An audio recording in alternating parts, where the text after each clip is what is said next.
Hello guys, and welcome to the first ever official episode of Behind the Cosplay. I'm your host Cody Bennett of Convention Reviews, and this is your weekly show where I talk to someone interesting from the cosplay or convention community.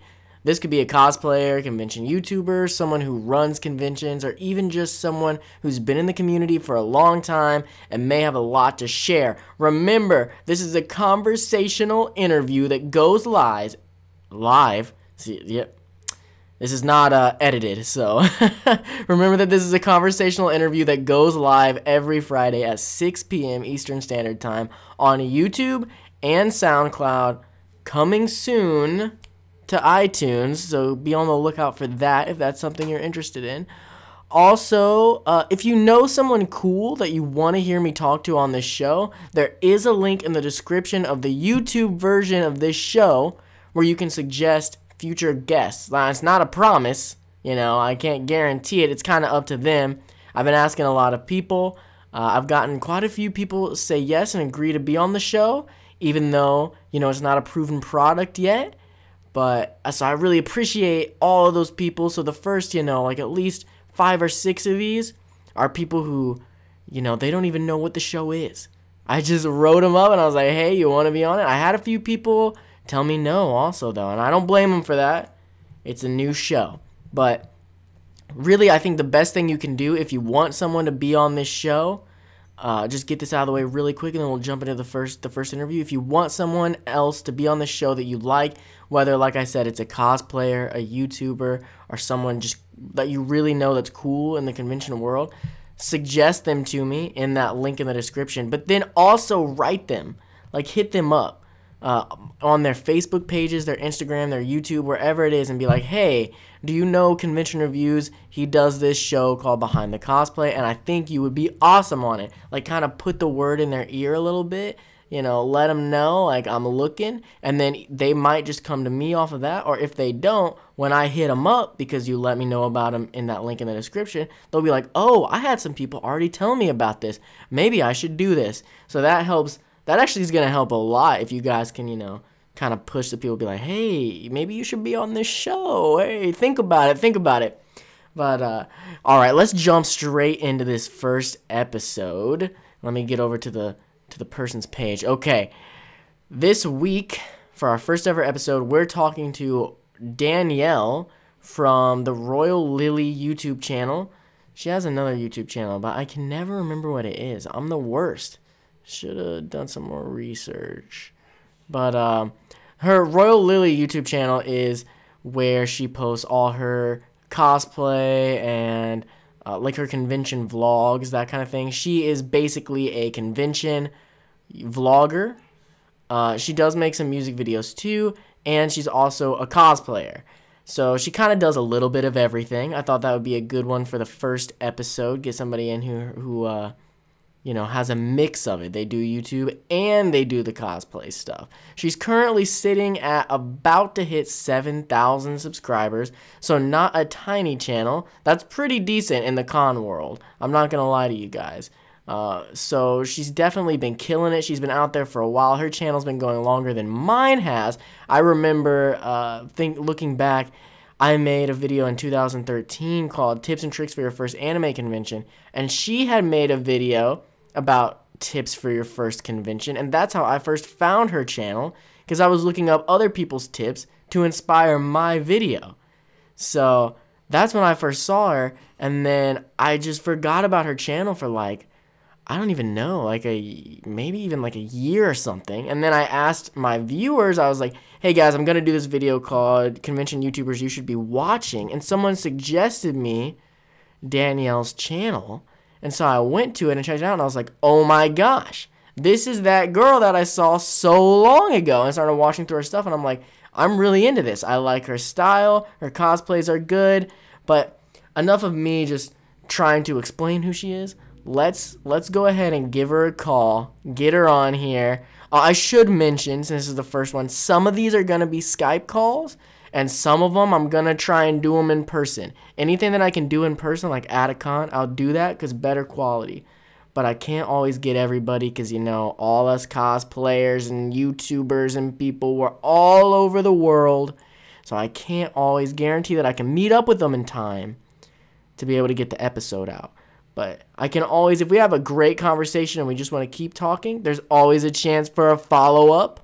And maybe I can get them on personally, and it doesn't have to be a Skype call. But this week, we're calling her up. So let's get her on Skype and start the conversation. It should be fun.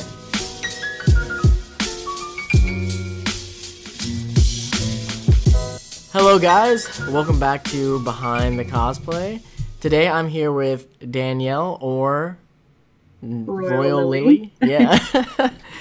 As she's known, is that your cosplay name and your YouTube name? Yeah, it's all in one. It's just my one thing that I go by on everything. Yeah, that's what I thought. You're like a nerd persona. Pretty much, yeah. Okay, so starting off, before anything, I'd like to ask, where can people see your work for anyone who's listening to this who doesn't know who you are? Well, I kind of have most basic social media. I have Twitter. I'm trying really hard to use Twitter more. It's tough. I hate Twitter. Yeah, it's really hard, but I know so many people use it, and there's a thing in average you should try to post 20 times a day, and I'm I'll maybe do it twice a week. Yeah, I was maybe twice a week is about all I'm getting. Yeah. But I have Twitter. I post a lot on Instagram because I'm a visual person, just because of art and obviously showing cosplay. So Instagram, I post a lot on there. And what's your Instagram? Just Royal Lily, or? It's the Royal Lily, because someone took Royal Lily and doesn't even freaking use it. Wow. I'm so mad about that. I wanted to message them. I'm well, if they don't use it, they're probably not going to get this message. Yeah. Well, maybe they just use it to follow people. Maybe they would have seen it. I don't know. It's kind of too late now, though, huh? Yeah. Well, I mean, you can change your name on there. Oh yeah, that's true. If I was ever able to grab Royal Lily, just that, I would. And on Twitter, it's also the Royal Lily. I can't remember how exactly it is. I think it's the _Royal Lily or something like that. Because again, my regular one was just taken. And on YouTube, it's just Royal Lily. I have a lot of videos on there, but again, trying to rework so much stuff right now. Oh, really? So I don't know. Yeah, obviously I need a new computer since this crashed right before our thing. Yeah. And then I need a new camera, which hopefully that will be coming soon because I'm selling my old one. Oh, wow. Okay, cool. And I don't really post a lot of cosplay stuff on Tumblr, but I do have a Tumblr, and I don't use DeviantArt anymore. But those are pretty much all my pages. Oh, and then Facebook, which I don't post a lot on Facebook either, just because the reach is so terrible on there. It's hard to want to post on Facebook. Oh yeah, I pretty much gave up my Facebook page. I mean, I have the little group that I use, my carnivore group, and people see stuff on there, and so I kind of treat that like a page, but the pages are just garbage. They're a joke. Yeah, honestly. Okay, so who exactly are you? How would you describe yourself as far as in the cosplay and convention world? What do you do? Well, other than the basic title of cosplayer, I would consider myself a YouTuber, even though I've fallen quite behind on a lot of things with my YouTube. I still consider myself that because I still have so many plans and so much stuff, and I do upload every once in a while. And I used to do some really small tutorials, but I haven't really done anything because there's still a lot I need to learn with a lot of different materials I haven't used. I still haven't used Warbler, for instance. Oh, really? I'm more on the sewing side than I am the building side. Mm-hmm. So I'm very much trying to learn as much as I can with sewing, and hopefully to build up armor making and prop making, which is kind of my boyfriend's forte. So I'm hoping that he can help me with more stuff. Yeah. Yeah, at Colossal, he made his little boomerang for Sokka, so... Oh, that's awesome. I saw those pictures. They were really cool. Your guys' your couple cosplay was really, really good. Thank you. We had a lot of ideas, and that was kind of the one we ended up on, because we watched through all of Avatar. Yeah. Okay. What general area, you don't have to be like super specific or anything, did you grow up in? I don't want to say the Detroit area, but I'm very close to Detroit in Michigan. Yeah. So I'm in that area. I live within 30 minutes from Detroit, like downtown Detroit, like where the Renaissance is and where Youmacon takes place. Right. That's exactly how I am with Indianapolis. People ask where I'm from, and I just tell them Indianapolis, but like it's like 30 minutes away. Hmm. Okay. Throughout your childhood, were you always into like nerd type culture, like nerd things, or did you get into that later in life? I've always been into nerdy things or just things that people like usually would treat as a phase. Like there was a small phase in middle school where there was some other guys that I knew that loved Naruto and they went through that real quick and I did not. I continued with that phase. Oh So yeah. That's exactly how I feel with Naruto too. yeah, when I was little, I always loved fairy tale stuff. Like my favorite mythological creature is a fairy. Second would be mermaid, and I just always loved those. And I used to collect, and I still have all of them. Just some of them are quite broken because children are not Oh should not yeah. be collecting things that are fragile. But there was a company called Fairy Glen, and they used to make these really gorgeous fairy statues. So I used to collect a bunch of them.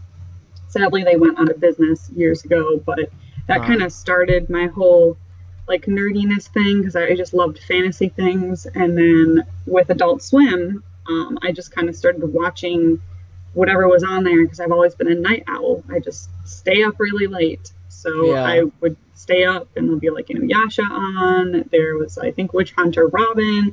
There was just so much that they played that I ended up watching. And it kind of eventually led to me going into anime and cosplay. Okay. So yeah, one of my questions was what was your introduction to nerd culture? So you would say that was pretty much it. Yeah, I would say I don't remember like which was first, but like the first three anime that I really like watched was Inuyasha, Sailor Moon, and Dragon Ball. That sounds like that literally is exactly the first three anime I ever watched.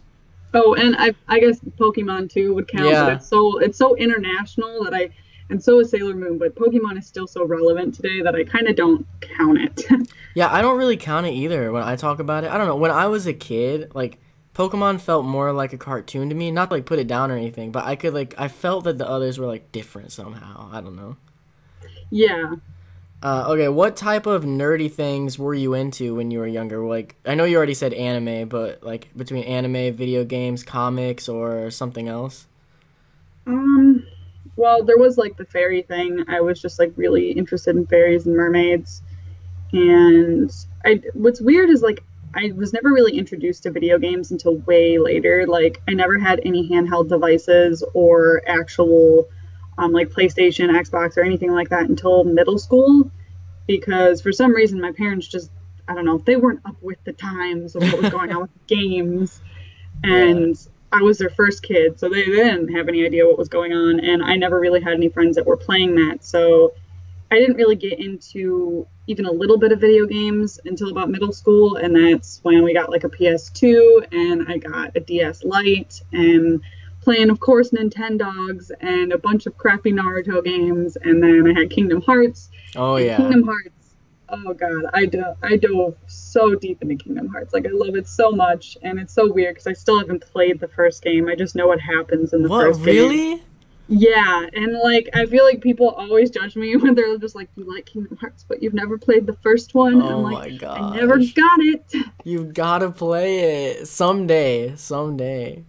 Yeah, and it's the same. Like people are like, "Oh, have you ever played any of the like Zelda games?" And I'm like, "Nope, I haven't played any of those." Yeah, I didn't start playing Zelda till I was out of high school. Like, you can start it late. Sometime you should try it at least, but Yeah, I finally started playing a Pokemon game because that I'm really mad. Like looking back, I'm so mad at myself that I didn't get to have the experience of like a lot of people having the nostalgia of playing old Pokemon games. I don't have that. yeah. Yeah, I see you, I think it's on your stories on Instagram. You Oh god, post yeah, I've like been going Pokemon ham on Go. Pokemon Go. Yeah. I like honestly impressed that you've kept up with Pokemon Go so much because I fell off. Like, I played it for like a couple of months and then I just didn't keep going. But like, I always see your thing and I'm like, dang, she's still going. Yeah, it's like I try to open it maybe at least 3 times a week just to kind of do something. And then I keep up. The only reason I kept going is because there's a YouTuber known as Mystic7.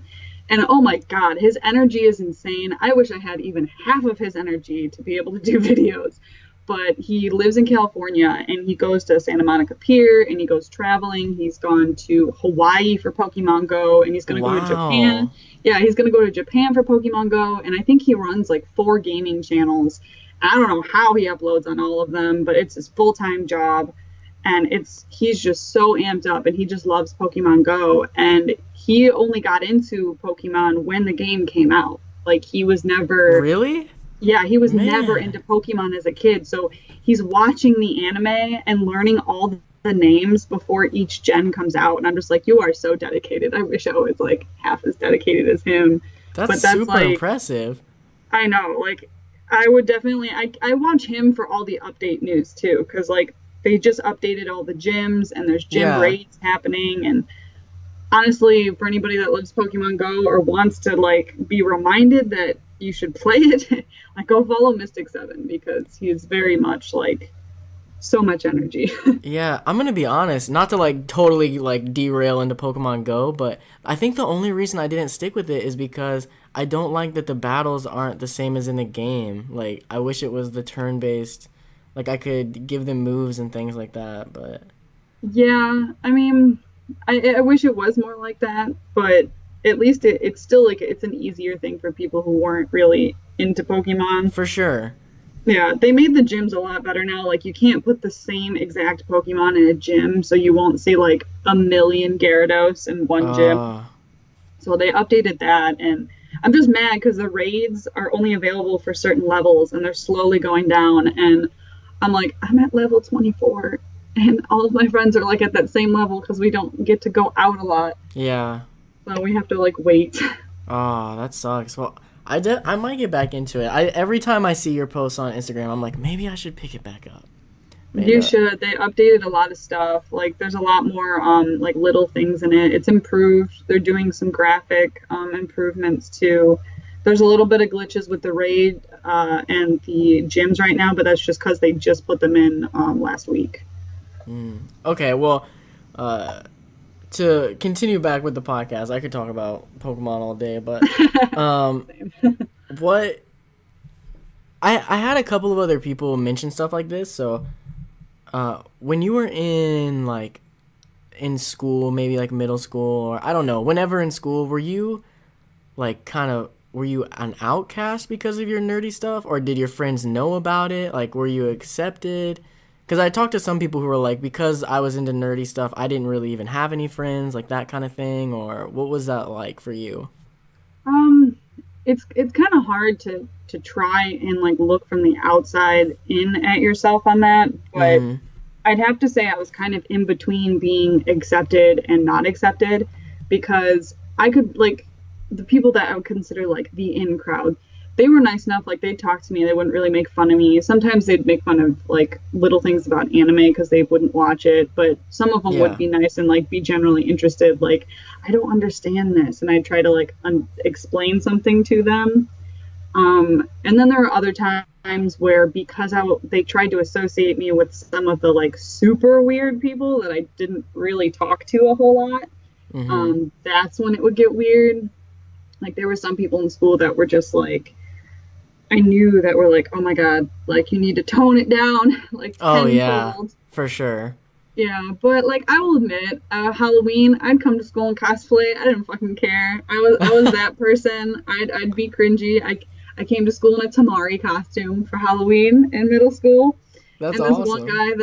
This one guy had like a little bit of a crush on because he was the only other guy that I knew that wasn't super weird and liked to anime. Just like, oh my God, I love that you're Tamari right now. Like, you just made my day.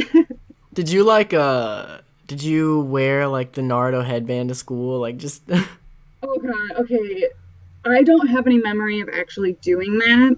I think maybe once or twice, but it wasn't like on a daily occurrence, and it was mainly because of like a Spirit Week thing or Yeah. Halloween. I don't think I ever wore it just because. Okay, because I know in my school I knew I was into it and everything. I was into Naruto and all that, but I would see like these kids who would wear the headband to school like every day, and I'm like, what are you doing? Like, I know. I knew some people that were kind of like that, so I understand. okay, so when did you get into the convention world? Like, what was your first con? My first con was YomaCon when I was in middle school, Do you and know I what found out year? 2000 and I'm trying to remember because like all the years are associated with my grade, so it makes it easier. Oh, 2006. okay, that's way before I got into cons, man. Yeah, I think it was only YomaCon's second or third year, and Wow. yeah, it's weird like thinking back on all the con stuff and just everything that happened there. And yeah, that was my introduction, and I only went for a day, and we went there like Saturday morning. And for anyone who's listening, I do have like an actual video where I talk extensively about all the stuff that happened at my first con. I do have a story time about it, so I won't go over everything because it's a little long. Oh yeah. Yeah, but because of this one girl who actually introduced me to what anime was, like it was an actual genre. Like I never discovered it on my own. I just knew that it was a thing, that all these shows I liked had the same style. Oh right. Yeah, that this girl that I met, she ended up introducing me to the fact that it was a whole genre and it was from Japan. And eventually, like looking online, I found people in cosplay, and I was like, oh my god, I want to do this like so bad. And I found out there was conventions going on, and then I found out there was one happening in my state less than an hour away, and I like freaked out, and I'm like, I gotta go, mom, please take me. That's so awesome. YomaCon's actually the first con I ever heard of, like years before I started going, because I was Really? watching, yeah, only because I was watching Team 4 Star and their Dragon Ball Abridged, and Oh yeah, because they they mentioned found that, you. yeah, they mentioned they were going to YomaCon. I'm like, what is YomaCon? And so before I even knew that I had conventions closer to me, I was like, I want to go to YomaCon. Yeah. Did you cosplay at that con? Yeah, again, my Naruto face. Oh yeah. I was oh god, my one friend and I, she loved Shikamaru and I loved Sakura Haruno. So we asked her grandma who could sew to make us costumes. Well, she fucked up the measurements pretty good. Like she switched our measurements.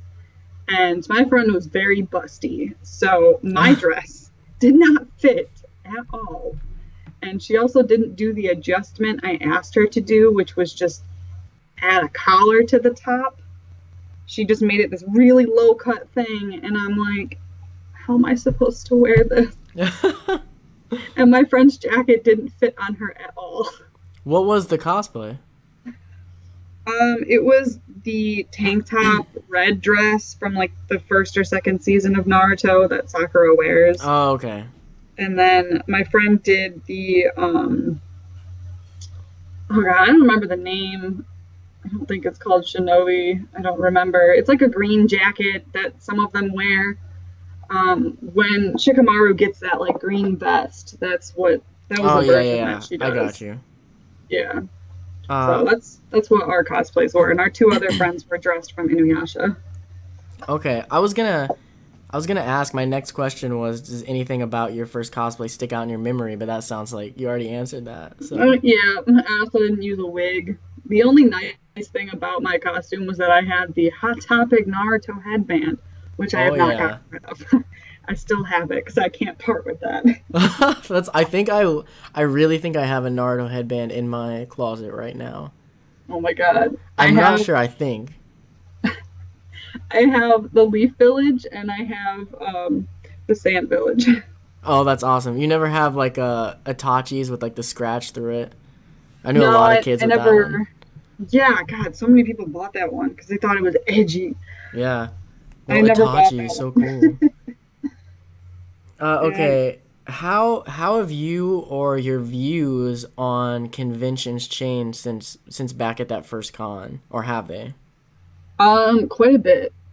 because when I first went to cons, I wanted, like, the first, like, two or three cons, I kind of wanted to have a persona of the name Sakura since my first cosplay was Sakura Haruno.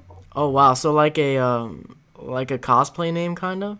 Yeah, and that was before people had like cosplay pages or anything like that. These were like MySpace days. Oh god, yeah. Yeah, and there's so many people. Like, there's a few people that transitioned from like MySpace to Facebook that I still have that I met at my first con on my Facebook. That's amazing. Yeah, and like I think like one cosplays like maybe once a year because she's a mom and she has like multiple kids.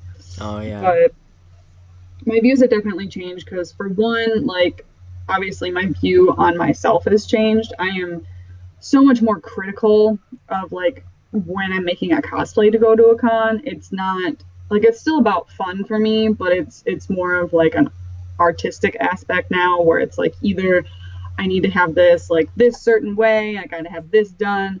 I pack. I'm so much more prepared for a con now. Like, I pack things way ahead. There's multiple times where I didn't have pajamas. Oh wow. So, yeah, I don't know how I missed that, but I did. And I think going to cons, it's just more of a, God, I don't know how to explain this. Kind of a hard to explain. I guess when I look at a con, I think about the benefits of going to it instead of just going to really go, is what I used to see when I was younger. I used to just think, oh, I want to go to this con. Right, I get that 100%. Yeah, like for me, I look at a con now and be like, okay, does it have interesting locations? Can I get good photos? Can I get good video if I'm recording? Mm-hmm. Like, how many people do I know that are going? Because, like, when I first saw Katsu, and the first time I ever went to KatsuCon, I was so amped because of how beautiful Axon's videos made it look. Yes, I would love to get him on here and talk to him about. Oh my god, I saw him at Colossal, and I was like, I want to like talk to him so bad and just say like, I'm so happy you're back, but I really don't want to be that weirdo. Yeah. Like, I've talked to him in person before, but I didn't want to be that person, so I just didn't. I've never met him or even seen him. He's shut his channel down like right when I started mine, so Oh, yeah, that's too he's bad. like, if you ever see, he has an interview somewhere on the interwebs, somewhere on YouTube. He has an interview video where he's talking about his rig and videos and stuff, so you can actually see what he looks like. And even though most of the videographers out there, a lot of them are Asian guys, Yeah. he does stick out, so you can tell that like that's him. He's just kind of like a very skinny Asian guy.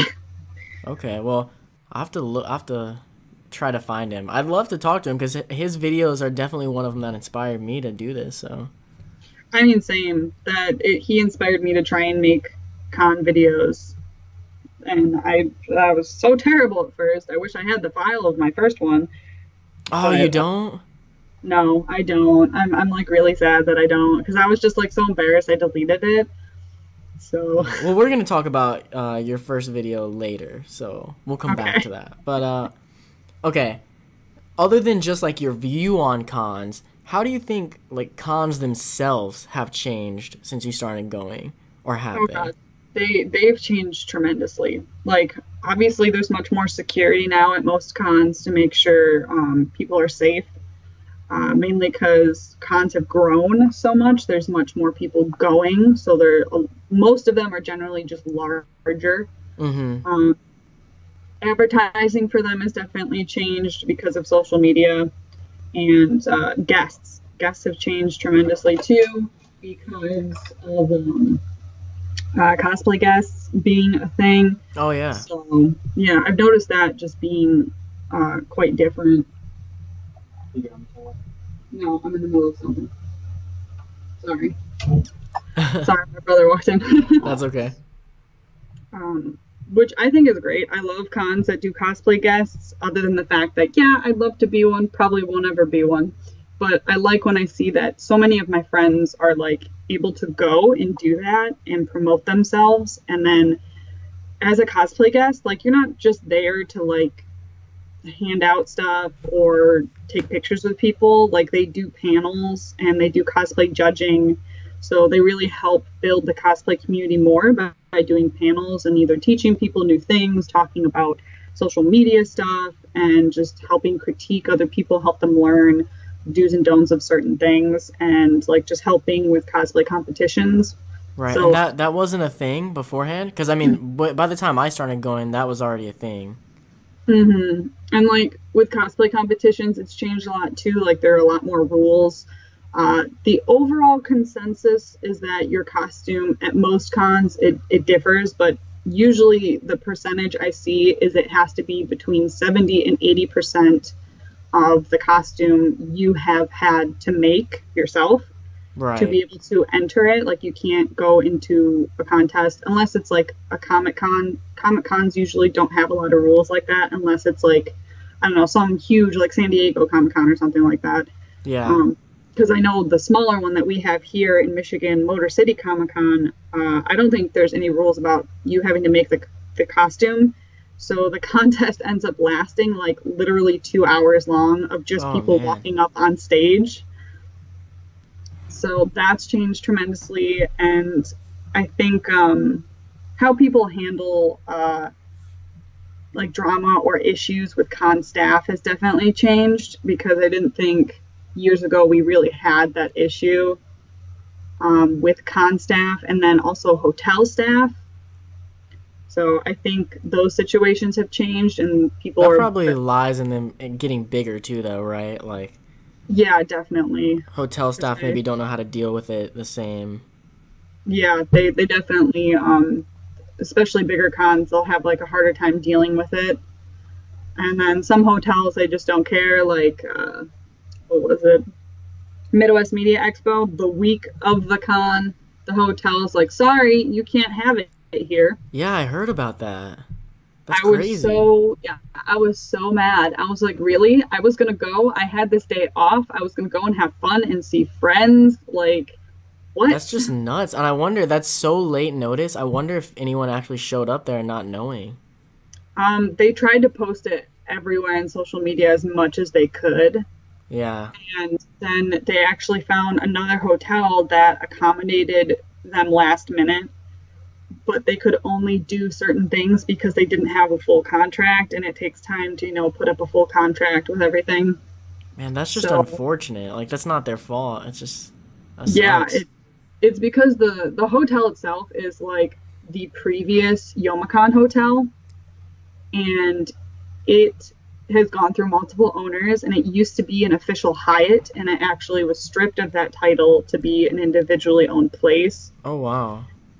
Yeah, and its new owners now just didn't want to accommodate them. They just kind of said like, yeah, no, which I'm wondering how that one con I talked bad about before, they are now at that hotel too, and I'm wondering, Oh, like, are you gonna get kicked out too? Because I kind of feel like you're gonna get kicked the week before because you're just not gonna communicate with them because their communication skills are like a -2.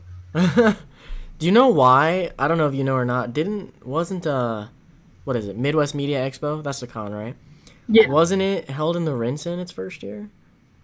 yeah. I think it was the first 2 years they had it at the Rensen, and they moved it probably because of money and the size. Like Uh, the Rensen is huge, and yeah. to hold such a smaller con was just it was just too big to hold So the something con's that pretty. small. So I felt like they, It's a pretty small con. I've never been. um, yeah, it's generally small. Last year when I went, when it was at the hotel that kicked him out this year, it was a decent size. It was kind of the perfect size for the hotel that they were at, Oh, okay. because it got more momentum as people started to hear more about it. Hmm. Because Well, I I went definitely during, want to go, but yeah, it's worth a shot. Like I'm sure next year when they have another hotel, it will be worth going to, because like it was going to be even bigger this year, but like so much happened, and then two other conventions were happening the same weekend, and they were different kinds of cons. So people oh, were driving between all three of them that whole weekend. oh my gosh, that's fun. Yeah. Okay, back on the topic of like cons changing. One of the things people keep bringing up to me or keep saying to me is that, and I haven't seen it this much. I think it's because I started going to cons a bit later than other people. But they're saying that like the community. Do you feel like maybe the community is not maybe as close as it used to be, or as nice as it used to be? That there's a lot more hatred within in the Um, con world nowadays. the only reason I would say yes to most of those is because it's bigger now. Yeah, that's Is what I like would the more imagine. people, yeah, the more people you add to a group, the more chance you have of either drama happening, bad people being a part of it, and just crappy things happening. It's kind of something that you can't stop from happening Yeah. as a community gets larger, which it sucks. And there are a lot of people who will come into the cosplay community who don't really even cosplay, they just follow cosplayers. Mhm. A lot of the times it's with like a lot of the popular female cosplayers, and they'll just leave hate comments over little things just because they don't realize that this is an art form, we're doing it for fun. Some people have it as part of a career, part of their lifestyle. Well, I And guess I guess that's another thing I never thought of before you just said that, is that maybe people feel like there's more hatred in the con community now because in the last like I don't know 10 years social media really blew up, so people can like hide behind their computer and like yeah, spew hate. I never thought yeah. about that. It's kind of like how with YouTube too, it's like the community of creators is so much larger that it's very easy for someone that you don't know who they are as an actual person to be good or bad. Oh yeah, for So sure. it's very easy for someone to just like sick their followers on someone or anything like that. So it happens, I think, very easily. Hate is a very easy thing to do. Like you said, people hide behind their computers, their phones, but I do think there's still a lot of love in the community. Like Jessica Negri, for instance, like she is so humble. She is a really sweet person. I've met her before and she was just so sweet. And she tries to share, like, I want to say at least once a month, I see her share another cosplayer's picture on her Facebook page That's or awesome. on Instagram. Like there was a really gorgeous Orisa cosplayer from Overwatch at Colossal, and she did like a swimsuit Orisa, and she had like an afro, and she was just really pretty. And she got kind of popular with the Colossal tag. So Jessica saw her and shared her picture, and she kind of like blew up with followers. That's so awesome. I love that like positivity, that like helping each other out, that sort of thing. Like it's all a community, and I hope Yeah. people don't like forget that. Like we're all in it together, you know? hmm Oh gosh. It's the same with this other cosplayer, Momo. She blew up really quickly, and she's a bit of like a bigger girl, and she's very much about body positivity. And I guess somebody at Colossal thought it would be funny to go up behind her and like take a picture of like her ass and her legs and try and like badmouth her. Oh my And gosh. yeah, it's really hard because like you really have to be as humble as you can and try and help other people as much as you can in the cosplay community because there is a lot of horrible people with just social media in general. Yeah. Okay. Let me see here. So, when did you get into making your own cosplay? Ooh, I want to say that was high school because I was finally able to get my own sewing machine. And wow, my first cosplays were quite terrible. They're quite bad. Uh, and I basically just went to Salvation Army, grabbed clothes, and altered them. And sometimes I still do that because it's cheaper, it's easier. If you literally find the perfect item that you only have to change one thing about it, like why not use it? And Yeah. I kind of did that with my first few cosplays. There was stuff that like I turned a shirt into a skirt and a lot of different things like that. And it was definitely high school when I started making that. At So, first, I wanted to be a prop person, but that oh didn't really? happen. Yeah, I made my first Keyblade, and I was actually going to do a video on it because I'm going to destroy it because Oh no. it's very fragile and I can't keep it Oh, So I'm just going to like wreck it. And I felt like that'd be a great video. It's just explain how I made it, how it means a lot to me, and how I just kind of want to just throw it against a wall.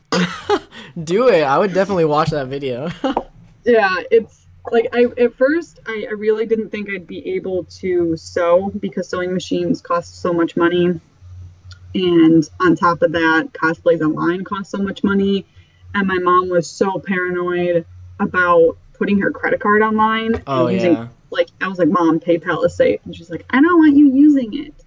So it took me, I want to say, 2 years to convince my mom to let me use it. And that was only because she heard about eBay and how people used eBay.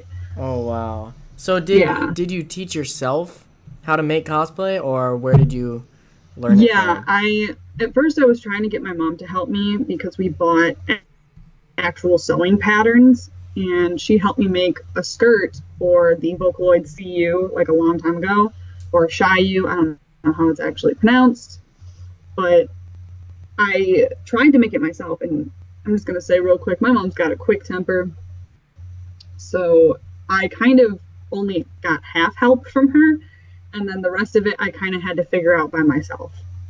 Okay, so And did you use like Google or YouTube or anything to help you out, or did you just like figure it out? that's the thing that I think cosplayers today don't realize how lucky they have it, especially newer cosplayers, is that the internet is full of tutorials these days on Oh how to yeah. sew things and make things. And when I first started cosplaying, there was very little help online. Like, there was sewing stuff, but there wasn't like for specific characters or patterns and stuff like that. So there was only so many resources I had online to use. So you So just had then, to like wing it. yeah, basically. And I still kind of do with some of my patterns. And a lot of the times I taught myself by kind of taking old clothes or stuff from Salvation Army and cutting it up and then seeing what the pattern looks like as individual pieces. And then it's kind of like putting it back together, like how people take apart computers. Yeah, that makes sense. That's Yeah, smart. I wouldn't so, have thought to do that. What do you think the hardest thing about making cosplay or just like being a cosplayer is? ooh, there's a lot of things. Construction wise with costumes is like fabric shopping is absolute hell, especially at Joann's, who constantly discontinues fabric and then stops selling fabric and that's the main place we all shop at, because if you don't live in California, you don't have like fabric fashion districts you can just go to, which sucks. Yeah. So like construction wise, fabric shopping and supply shopping can be very irritating at times. um And then as a cosplayer on social media, like mainly as a person who like puts themselves out there, because there are cosplayers who only cosplay, like literally they don't have pages, they just have, their regular social media pages for their friends.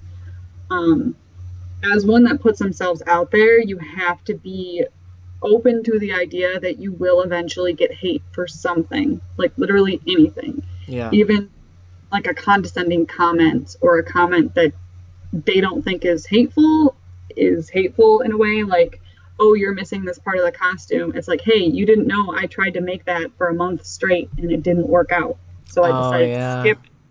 Yeah. That sucks. Yeah.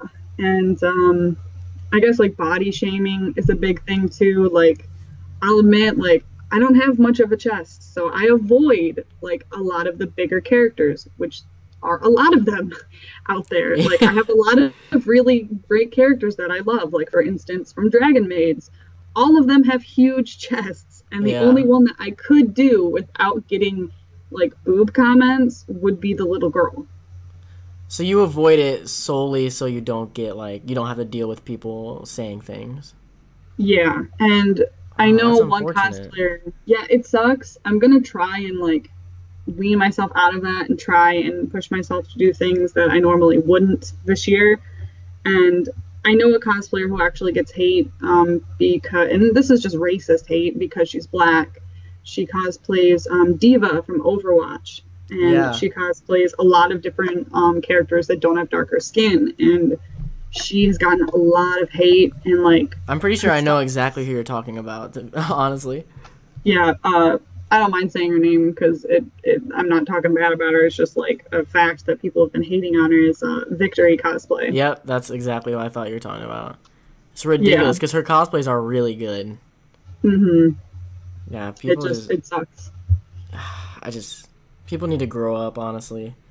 Yeah. Okay, now kind of the same questions that I just asked about cosplay. I want to also ask about making videos because you do that as well. So Mhm. when did you start making videos? And I don't necessarily mean convention videos, just videos in general. Like when did Yeah. you first do that? I first started making videos when, kind of around the same time that I started going to cons, is when I found YouTube was like in my middle school days. So it was around like 2006, 7, 8, around those years is like I had an account and I don't know the exact year I started making them, but I just started doing like really simple things in like Windows Movie Maker because it was the only thing I had. And when I found out I had the video editing thing, I was like, oh my God, I can do stuff with this. Yeah, very limited, but I totally understand. I made so many videos on Movie Maker. Same. So I did a lot of like random slideshows. Like Hmm. slideshows used to be such a big thing on YouTube with like music. So I did I think I did an Inuyasha one. I did Naruto one. Um, I did a few of them, and those are kind of the only ones I can remember. And eventually, it led me to doing those really, really stupid chat room videos. And I made a few chat room videos of Naruto characters, and I made up my own story. And it was just like, I don't know what I was doing. It was so Are those bad. still up?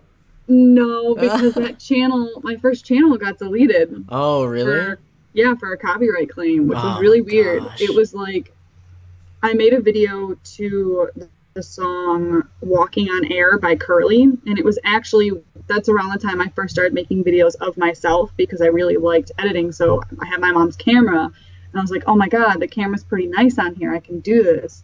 So I made music videos. And I did one to Walking on Air by Curly, and I guess I got a copyright strike. And I think that was when they first put it in place because that's when Google just bought YouTube. Yeah. And I don't even know if they had a 3-step policy or not because I never got any notifications about other like stuff. Oh my So gosh. my whole channel was just deleted. That's ridiculous. That's like the nightmare, Like, I'm afraid to even get one strike, let alone Yeah. my channel get deleted. Oh And gosh. I think my first channel's name was like Kingdom 32145, I think it was. And then the one after that, I was like, I made a new one, and that's the one I'm on now. And I still had some like older cringy videos on my channel. I think I deleted some of them, but I know that way far back in my archive, there's even stuff I made 3 years ago where I look at and I'm like, why did I do this? Yeah, there's stuff I made last year that I look at and I'm like, oh gosh, Yeah, why? it's so hard to like not be critical of yourself. But I mean, at least if you're not too critical, it helps you grow. For sure. Yeah, if you can look at it and be like, well, I see what I did wrong and I can learn from this instead of just being like, oh god, that sucked. I shouldn't ever do that again. Hmm. uh And my first actual cosplay, like that I put into a video, was Aqua from Birth by Sleep, oh, that's and awesome. I was really proud of that video because that was also I got my own camera finally. It was really shitty though because I couldn't do talking videos. I don't know what was up with the volume. It wouldn't It would not record? record. Like it wouldn't. The volume was so quiet. Like you couldn't hear me talking. So I really only did music videos because I couldn't talk to the camera. That sucks. Yeah, but and that led me to join a actual YouTube group, a cosplay YouTube group of Kingdom Hearts cosplayers. Really? And yeah, and it was called Kingdom Hearts Alive, and it turned into a shit show real quick. Oh, I what had happened with that? I actually have a story time on it too. Oh, do you? Well, then I won't have you Yeah. tell it here. I'd rather have people go over to your channel and they can check it out. Yeah, like the bare bones of the story is I was very hopeful of it, but the runner of the channel was just not a very nice guy. Hmm. So things fell apart. Okay, well, if you guys, there's a teaser. If you guys want to hear that, go check it out on her channel. Okay. Did you teach yourself how to make videos? I mean, you basically, from what you said, I assume you did. Yeah, there was a few times like when I would get a new program, like how I'm still freaking using Vegas Pro and I need to get rid of it. Ah, move on. I Premiere. know. Well, my computer's dying now, Oh, so that's I mean, true. it gives me a chance to install a bunch of new stuff whenever I get my new one. I mean, don't get me wrong. So, I loved Vegas. I used it for so long. I had to be mhm. convinced to switch out. But I know a lot of people have told me to get Premiere Pro, and I'm going to make that switch very soon, as soon as I get a new computer. But yeah, the only time that I ever like really needed help on anything, I would just like YouTube it because at that point a lot of people had tutorials on how to do effects in Vegas and stuff. yeah, I remember, So yeah, around that time, Vegas, I think, at least the first time I ever heard of Vegas was for AMVs. People would be like, what editing program did you use to make this? And all the good AMVs, everyone was like, Sony Vegas. yeah, that's how I found it. Yeah, that's Just because I used to love AMVs. yeah, me too. Um, okay, the what's the hardest thing about making con videos? Oh God. I used to be all about just editing it for my own pleasure, which is really what you should do as an artist. You should never try to make things for other people. Only to a certain extent, you know, there's like a give and take, is that if you're not happy making something, but the people like it, you still have to, you know, figure out a good leeway. Mm-hmm. And I used to make things because I really wanted to. And now I've just become very, very critical of myself. And it's kind of hard to do that now. Like, I was really excited to do another Colossal video because I didn't do a video for Shudocon. And I I don't think, did I do one for Yoma? I can't even remember if I did one for Yoma. I don't think I did because I was in a skit, so my whole Saturday was taken up with stuff to do. So I used to really make them because I really like editing, and I still really do like editing music videos, but now I look at all the other people who have really nice glide cams and all that stuff, Oh and have better yeah. quality stuff, and it's just so easy to get like, I don't know, unhappy with your own content. Discouraged a little bit. Yeah. I get that And completely. I mean, I have like a glide cam and that kind of stuff, but I mean, it just feels like there's always somebody doing it better. You know what I mean? Like before I had yeah, a glide cam, I would just look at the people with the glide cams and I'd be like, if only I had that. That's what would make all the difference. And then you get that, and then you're like, well, now if only I had this better camera, and if only I had this thing and this thing. It's like yeah, there's just always somebody. You gotta like ignore it, you know? yeah. And then with my vlogs, I started to also compare myself to other people. Before I used to just vlog because I wanted to, and then Yeah. as I watched back on my vlogs, because of how shy I am at cons, it's much more normal now to take out a camera and vlog. But when I started vlogging, I really only knew Deja Vu D as the only other con vlogger I knew. So me taking out a camera, people would kind of look at me weird, and I'd get really self-conscious. So Oh then most of yeah. my vlogs were by myself because I'd be too afraid to like bring in my friends. Yeah, that makes sense. And that's it's super normal now though, luckily. To like Yeah. pull out a camera and everyone's just like, "Oh my gosh, are you vlogging?" Yeah, and then they'll be excited because they'll be like, "Oh my God, I'm in a vlog." Yeah. Yeah, Uh I mean, I even had someone do that. I was a little mad because like I don't really like this person, and they just kind of like jumped in behind when I was vlogging with my friends, and was just like, "I'm in a vlog," and I'm like, "Oh my God, did you that's really really have?" annoying. That's really Yeah, annoying. and I was in the middle of talking, and I'm like, "Really? Did you have to do that right now?" When I have people do that to me, like if I'm in the middle of talking in a vlog and someone, especially if it's someone I don't know, like they'll like to jump into the camera and be like, "Oh, what's up, guys?" I've had that happen a few times. I just stop recording and I like look at them and then like walk off. Like I give them like a dirty look and then I just restart whatever I was saying. I should start doing that. It'd be so much easier to get stuff done. I try to make it super obvious that like that was not okay. Yeah. That's how I uh, feel about if I would love to do dance covers because I like a lot of K-pop dances, but I'm really bad at memorizing them. But I feel like if I actually did a dance cover, I feel like I'd have that problem going to a public place to record. I feel like I'd have to start all over again because I know there'd be that one person that would want to run behind me on purpose to be in the video. Yes, that's why you have to like. If I would imagine if you did that, you'd have to have like your friends there to be like to watch out for people. But okay, so what is your favorite cosplay that you've done? Um, there's kind of like three of them that I'd have to say, and it was mainly, oddly enough, it's the ones that I got most attention for. I think it's because I just loved them so much that you can really tell when someone's in a cosplay and they're proud of it and they love the character because they really shine through. And I feel like people probably saw that in these three that I did, which was Velvet from Ruby. I really, really loved Velvet. I thought she was so cute. And the second that they like revealed what her battle outfit was, because they held a contest for it where you could design it, I was like, okay, I can't wait to see what it's going to be because I want to cosplay this girl so bad.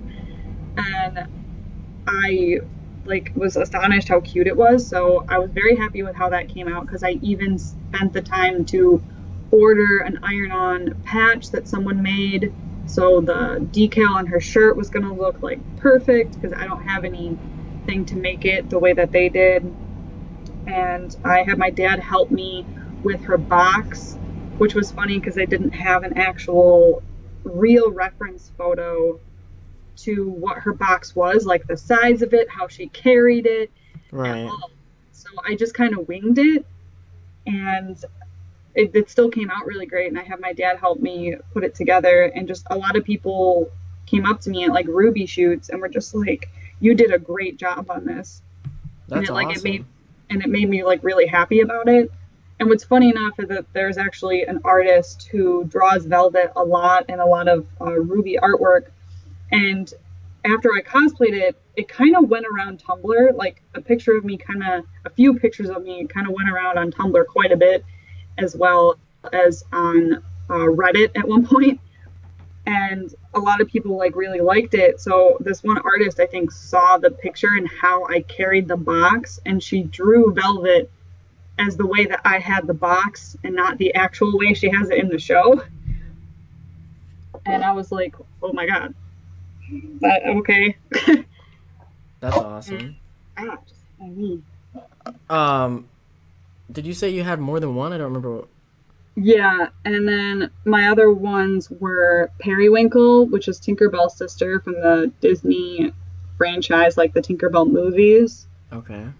She was just really cute, and I really liked her design. And like I've said, I really love fairies, so I was super ecstatic to cosplay her.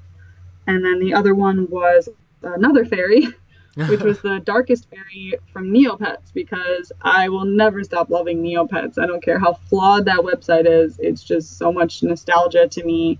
Yeah. And I want to cosplay like everything from it. That's awesome. Do you have any like any stories of either when you were wearing those cosplays or when you were making them that stick out in your mind, or? The first time I wore the darkest fairy, a guy came up to me and he was like, are you cosplaying what I think you're cosplaying? And I'm like, yeah, Neopets. And he was like, I need a hug right now. That's awesome.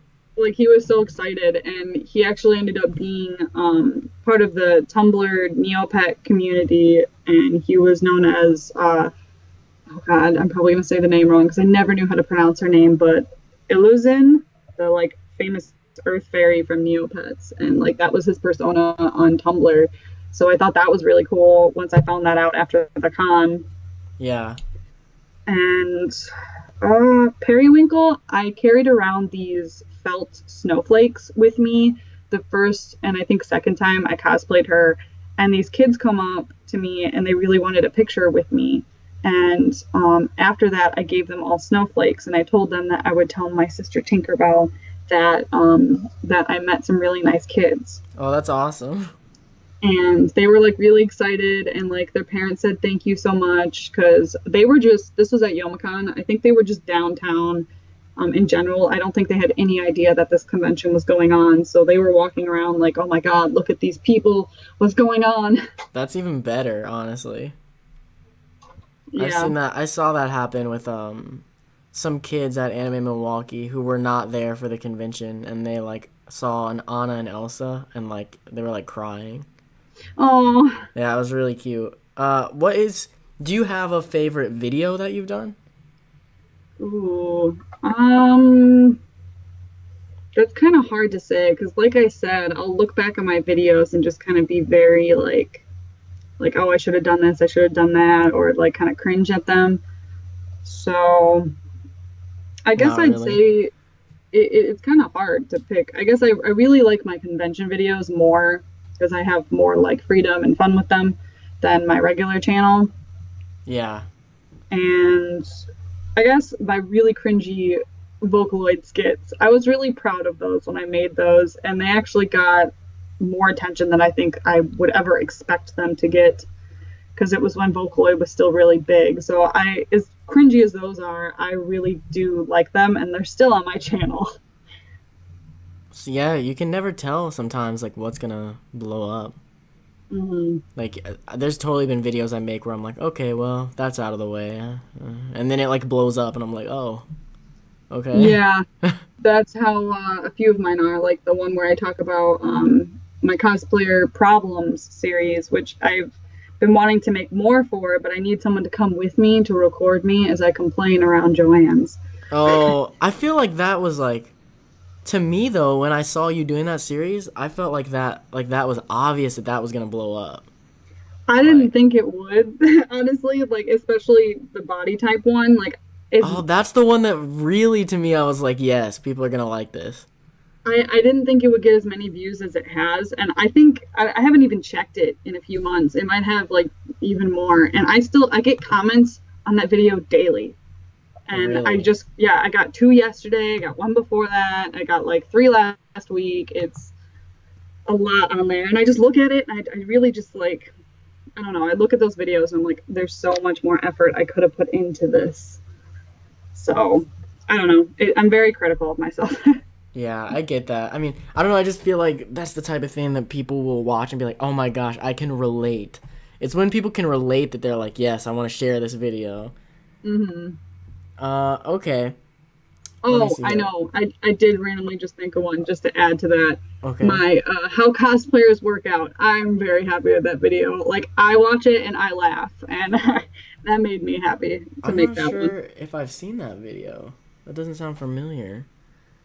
Oh, Well, here if it you get is. the chance to, yeah, it's. I'm on I'm your happy. channel right now. I see it. I'm just gonna bring it up for after the podcast. I'll watch it. I'll pause it really quick. Okay. What is your favorite con you've been to and why? Right off the bat is Colossal Con because of the location and the fact that at the end of the day, I can go swim in a pool or sit in a hot tub. There's like, I think a total of 5 bars throughout the whole place if I really wanted to get a drink, which I actually did this year, and literally it is not worth it. Oh, really? It's $11 for Oh, a wow. freaking drink. Like the pina colada that I got was great, but you're basically paying for a slushie. There's like no alcohol in it. Wow. Yeah, so I was like, this is great, but I don't want to pay $11 for this. Yeah, It was I get expensive. that. Those Okay, so Colossal's your favorite, and Mhm. you've been to a lot of the cons that like I want to go to, like Colossal and oh my gosh, now I can't even remember it. The freaking Katsucon. Katsu. Yes, you knew exactly Yeah. what I was talking about. Yeah. Do you have any dream cons still that you haven't been to that you want to go to? Oh God. I'd say a lot of the ones in California, like Anime Expo, that's in California, right? Yeah, that's Um, next weekend or this weekend. yeah, and I'm so jealous that people get to go to that. And I've never flown to go to a con. I've always driven, even to Katsu, the really terrible ride there Oh, every that's year. in the winter too. Yeah, and every time I go, there's some kind of snowstorm happening. That's one of the reasons I haven't been because I'm like I'm kind of afraid that I'm gonna like die on the road. This year, I'm so mad. This year, I was like, I'm not gonna go. I'm gonna save money. I'm not gonna go.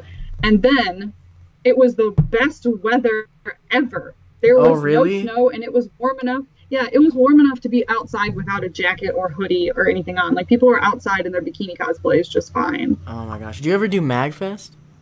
No, I have not been to MagFest. Yeah, I know it's like right. It normally takes place like what, like a week or two after KatsuCon in the same place. Um, I think they changed it. I think I know last year it was a week after. I think this year they changed it to be a little bit farther Oh, from okay. Katsu, but I'm not 100% sure. All I know is that my one friend that went there who actually stayed, Hello? she You broke up for a can you hear minute. me? Yeah. Now I can. Oh, okay. My one friend who actually sells stuff at cons, she last year she sold at Katsu and she also was approved for MagFest. So she went to both of them, and when she was at MagFest, she said it's very, very dead since it's a Oh. gaming con. There's not as many cosplayers there, obviously. Oh, that makes sense. Yeah, and that it's like you'd really only go if you wanted like actual photos and stuff of the hotel for like your specific cosplays because Katsu just gets really, really big and busy. Yeah, I've So heard it's it's hard. impossible to like get to the gazebo. Yeah, and so far I've never experienced any like terrible stuff with photographers or cosplaying being stingy or rude about the gazebo or any location in the hotel. But I've heard stories of other people who are just like, I just feel like people are so rude. Like they got mad at me just because I was standing in one spot, blah, blah, blah. And I'm like, Mm. I've never experienced anything like that, but I can see it happening. Yeah. So other than cons in California, do you have any other dream cons, or is that pretty much it? Um, the ones in Texas for sure, because I'm going to be living down there eventually. Yeah, So they have good I, cons there too. yeah, I think they have one of the biggest. I don't know what the name is. Acon. Yeah, that's probably it. Yeah. Okay. What would you tell people who want to get into cosplaying? What kind of advice would you give them? Um, I'd say it's very easy to look at everything online and be discouraged from anything from the hate to people who just have really good talent because of years of experience. But really get with your friends that have the same interests, that love the same stuff as you, and just pick out a group, pick out characters, and have fun. That's really what it's all about, and you'll have like twice as much fun if you bring friends along and go somewhere. And you make friends very easily too at conventions when you're in cosplay. So don't be afraid. Like you don't have to make something. You can buy something and just have fun with it. Okay. Same question for making con videos. Any advice? Do your research. like search online cameras and all of the different editing like programs and see what people like really talk about most. Obviously, like we talked about Premiere Pro, a lot of people like that one. And I guess really doing your research on cameras because I know people tend to be loyal to like certain companies, certain brands and stuff. So it's really, I always look up YouTube reviews of cameras before I buy one because I want to see what the footage looks like and what the camera like can actually do. So that's what I usually do. And don't be afraid of constructive criticism. There is a difference between hate and constructive criticism, but don't be afraid to take constructive criticism from other people about video editing and always look up tutorials for new ways and try new things. Awesome, super good advice.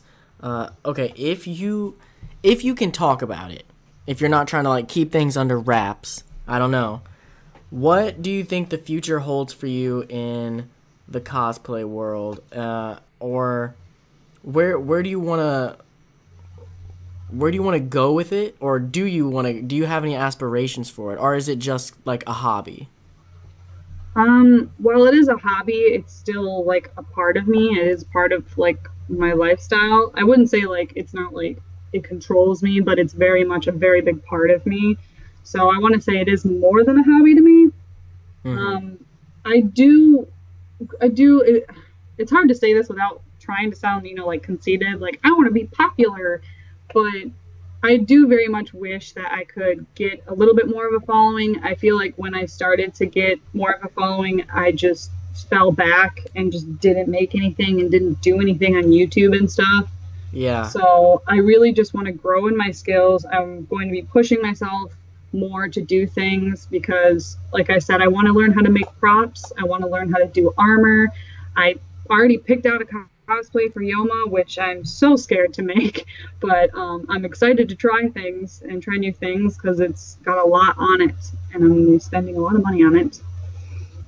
Okay. And I want to do more live streams for sure. I want to do a lot of live streams because I feel like a lot of today's like social media, a lot of people like watching live streams and talking with people. I wish I could do a podcast type of thing, but I don't know if I could because a lot of my friends that I'd want to start one with, we wouldn't really have the same kind of topics to talk about, really. That makes sense. I mean, I've gone through, this is like my 4th podcast or something. It's hard to find something that like sticks in the podcast realm, but yeah. I did want to, you mentioned live streaming and that you were kind of getting into the whole YouTube thing, so I wanted to ask, like, what are your aspirations for YouTube? And I kind of mean like soon. Like, do you have anything you want to talk about now that like might be coming to your channel? I think you mentioned something earlier about like trying to make new content or something like that. Yeah, I really, really want to try to do makeup videos, and I've been trying to do them for years now, but I just always feel like the camera that I have doesn't have the quality to really show what I'm putting on. So I've been holding back on it. I've only really done like one makeup video, which is the Inuyasha one, and I did like a sped up thing just to show like kind of what I do for his makeup. Since I noticed nobody really has Inuyasha makeup on YouTube, it's mainly Shishomaru. Oh. So that's kind of one reason why I did that, to just kind of show other people this is how I do my makeup for him. So I do have makeup videos for certain characters that I do want to do that I don't see anywhere else on YouTube, or very little, because my whole thing about doing tutorials and stuff is I want to help people and kind of show them like, oh, this is how I do it. Now you have a starting point that you can change things off of. That makes sense, yeah. And I guess like I really want to do music videos, or just like those CMVs where it's very simple, like something that's even just a minute long, where I spend like a whole weekend going to locations. I want to do stuff like that. And I have one in mind for this summer. The only problem is that it takes place, the whole anime takes place like at night pretty much, so I don't have the kind of lighting and camera that would be good for doing those kind of like night scenes. So with my makeup, I might just do kind of what Glam and Gore does and do a very theatrical opening to introduce the character that I'm going to do a makeup for. Okay, that sounds pretty cool. Is there anything else you have in mind, or just like the makeup videos and then maybe trying live streaming some music videos? I kind of want to dive into a little bit of K-pop stuff. It's just hard because, like, how you said in your newer video that you're really trying to hone in on, like, specific things and get, like, better at doing specific things on your channel. Yeah. Is that I feel like I'm trying to do so much and, like, so much different content, but all of it is still under the same umbrella of, like, things that I like in that genre of my channel. Yeah. But I'm hoping that like K-pop related videos won't be too different from my already existing content. So like I recorded a reaction video to Blackpink's new video, but the lighting was terrible because I didn't have my lighting stuff. So I just pitched the footage. So I'm like, this is too bad. I can't upload this. Yeah. So I'm hoping to do some like reaction videos.